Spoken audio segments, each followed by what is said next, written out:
بنی اسرائیل میں ایک بدکار عورت تھی جو بہت بد کردار تھی۔ اللہ نے اس کو حسن و جمال خوب دیا تھا۔ وہ بدکار بھی انتہا درجے کی تھی۔ پوری بستی کے ساتھ اس کے تعلقات تھے۔ وہ اتنی مالدار ہو گئی کہ اس نے اپنے لیے بڑا محل بنایا اور ایک تخت بنوایا۔ وہ بن سنور کر ملکہ کی طرح تخت پر بیٹھتی اور اس کے ساتھ غلط تعلق رکھنے والے پورے شہر کے امراء تھے۔ اس کی زندگی ایسے ہی گزر رہی تھی۔ ایک مرتبہ کیا ہوا کہ وہ اپنے گھر کا دروازہ کھول کر تخت پر بیٹھی تھی۔ قریب کسی اور بستی کا نوجوان تھا جو بڑا نیک تھا، عبادت گزار تھا۔ وہ ادھر سے گزرا اور گزرتے ہوئے اچانک اس کی نظر اٹھی اور اس بد کردار عورت پر جا پڑی۔ اس بد کردار عورت کی ایسی تصویر اس کے دل میں چھپی کہ وہ آگے تو چلا گیا مگر اس کا دھیان ادھر ہی بھٹک گیا۔ پھر وہ مراقبے میں، ذکر میں، تسبیحات میں، تلاوت میں جب بیٹھتا تو اس کا دل نہیں لگتا تھا۔ اس نے روزے بھی رکھے لیکن خیال نہ نکلا۔ اس نے اپنے آپ کو کافی تکلیف پہنچائی، کئی دن اپنے آپ کو بھوکا پیاسا رکھا مگر اس کے دل سے خیال نہ نکلا۔ حتیٰ کہ ایک دن اس نے سوچا کہ جب اس خیال سے میری جان نہیں چھوٹتی تو میں اس عورت کے پاس جاتا ہوں۔ چنانچہ اس کے پاس جو تھوڑا بہت سامان تھا وہ اس نے بیچا اور اس نے اتنے سارے پیسے تیار کیے جتنے سے وہ بد کردار عورت اسے اپنے پاس آنے کی اجازت دیتی تھی۔ وہ اس بد کردار عورت کے پاس آیا اور اس کو پیسے دے کر اس کے پاس چارپائی پر بیٹھ گیا، بات چیت کرنے لگا۔ اچانک بات چیت کے دوران اس کے دل میں خیال آیا کہ میں نے نیکوکاری کے اتنے سال گزارے ہیں، آج میرے اللہ مجھے اس بد کردار عورت کے ساتھ بیٹھے ہوئے دیکھ رہے ہوں گے۔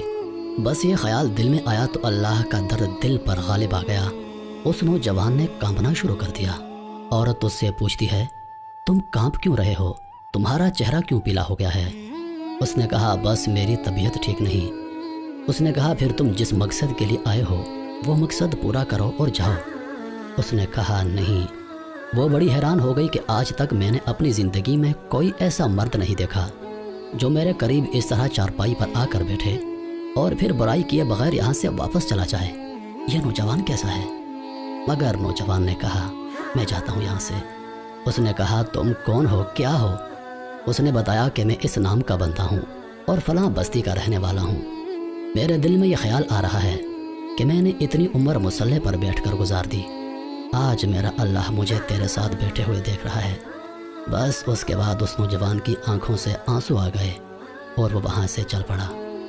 اب وہ وہاں سے چلا تو اس عورت کو جو اس کی تھوڑی بہت صحبت ہو گئی، اس کی برکت اس کو مل گئی۔ چنانچہ عورت کے دل میں خیال آیا کہ یہ کنوارا نوجوان اتنا اللہ سے ڈرتا ہے جبکہ اس نے کوئی گناہ بھی نہیں کیا، اور میں تو سارا دن اور ساری رات گناہوں کا مرتکب ہونے والی ہوں، میں تو خدا سے ڈرتی ہی نہیں۔ اس کے دل میں شرمندگی پیدا ہو گئی، ندامت ہونے لگی کہ کروں تو کیا کروں۔ دل میں خیال آیا کہ اچھا چلتی ہوں اور موسیٰ علیہ السلام سے پوچھتی ہوں کہ کیا میرے لیے بھی توبہ کی کوئی صورت ہے۔ وہ اپنے گھر سے نکل کھڑی ہوئی۔ اب اس کو بستی کا ایک ایک بندہ پہچانتا تھا، وہ ایسی نامی گرامی خاتون تھی۔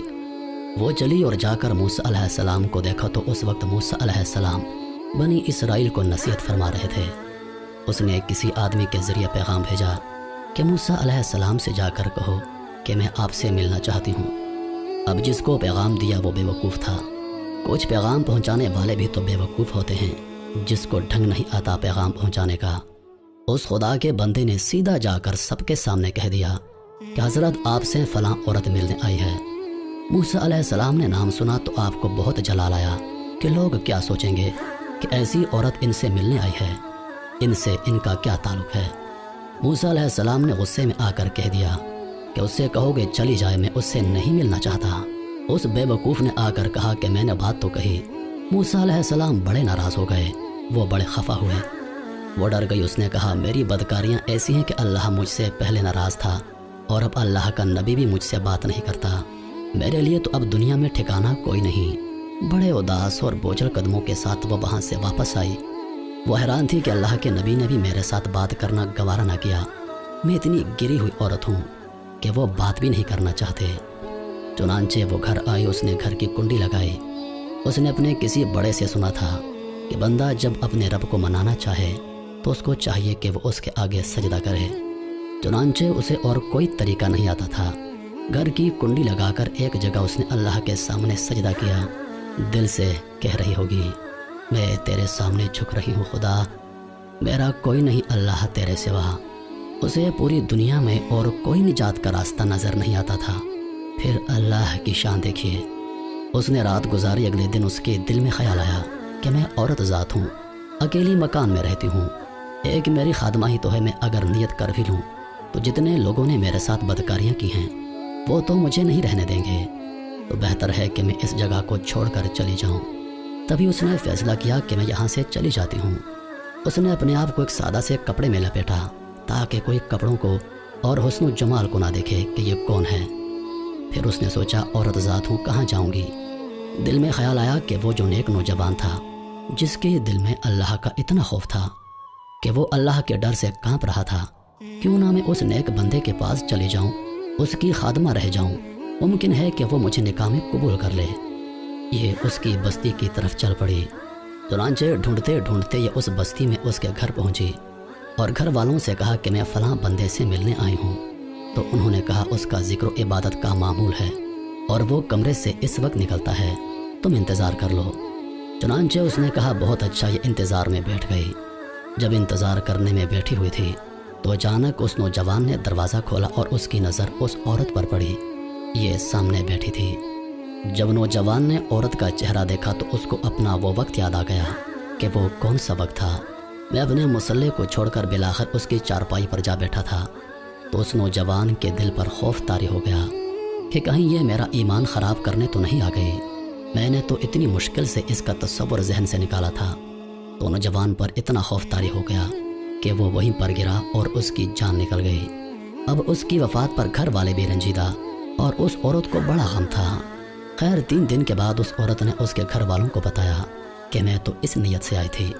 انہوں نے کہا، اب تو وہ اس دنیا سے چلا گیا، اس کا ایک بھائی ہے، اگر تم مناسب سمجھو تو ہم اس سے پوچھ لیتے ہیں، اگر وہ تمہارے ساتھ نکاح کر لے تو تم اس کے ساتھ نکاح کر لو۔ اس نے کہا، ٹھیک ہے۔ جب بھائی سے پتہ کیا تو اس نے کہا، ٹھیک ہے، اگر پہلے یہ ایسی عورت رہی ہے اور اب توبہ کی نیت کر چکی ہے تو میں اس کو اپنے نکاح میں قبول کر لوں گا، کیونکہ اللہ پاک معاف کرنے والی ذات ہے۔ جب اللہ پاک معاف کر دیتا ہے تو انسان کیا چیز۔ چنانچہ اس عورت کا اس کے بھائی کے ساتھ نکاح ہو گیا اور اس عورت کو اللہ تعالیٰ نے 7 بیٹے عطا فرمائے اور وہ 7 بیٹے بنی اسرائیل کے اولیاء میں سے گزرے۔ ایسی بدکار عورت بھی اگر توبہ کرتی ہے تو اللہ تعالیٰ اسے 7 ولیوں کی ماں بنا دیتے ہیں۔ وہ مولا کتنا کریم ہے۔ وہ کہتا ہے کہ اے میرے بندے، میرے پاس اتنے گناہ لے کر آ کہ زمین سے خلا تک کی ساری جگہ کو پر کر دے۔ میرے پاس اتنے گناہ لے کر آ جتنا دنیا میں درختوں کے پتے ہیں۔ میرے پاس اتنے گناہ لے کر آ جتنے دنیا میں ریت کے ذرے۔ میرے پاس اتنے گناہ لے کر آ جتنا دنیا میں پانی کے قطرے، مگر صرف ایک بار سچے دل سے توبہ کر لے، مجھ سے معافی مانگ، میں تمہاری ساری خطاؤں کو معاف کر دوں گا، کیونکہ میں معاف کرنے والا ہوں، میں بخشنے والا ہوں۔